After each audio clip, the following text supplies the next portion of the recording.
Our last section of our theme 1 work is managing intercultural conflict.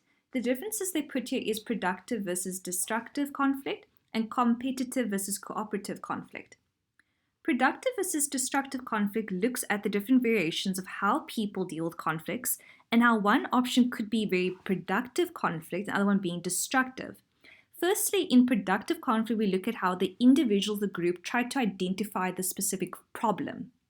However, in destructive conflict, they make sweeping generalizations and have negative attitudes. For example, in an argument, one shouldn't say, "You never do the dishes," or "You always put me down for my friends." Rather, one should state the specific example being put down. "Last evening, when you criticized me in front of our friends, I felt bad." In productive conflict, individuals focus on the original issue, where in destructive conflict, they escalate the conflict from original issues and anything in the relationship is open for re-examination. For example, guests on talk shows discuss extramarital affairs might start by citing a specific affair and then expand the conflict to include any number of prior arguments. The more productive approach would be to talk only about the specific affair.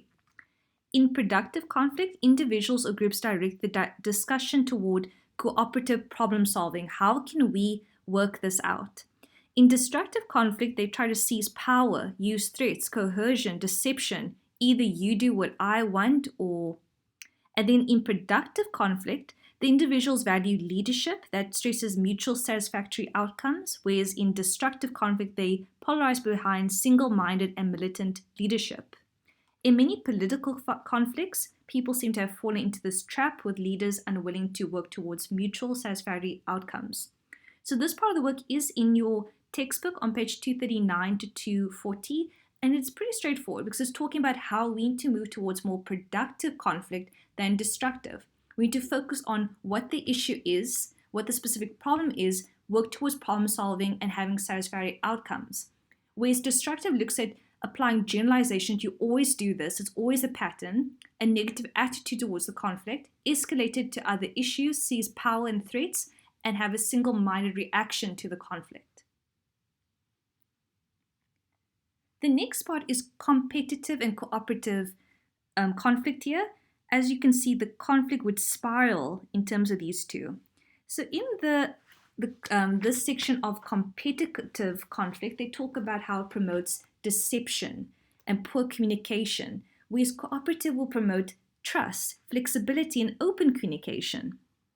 It's very key in the beginning of a relationship to have cooperative conflict here, if ever there would be conflict to be experienced there.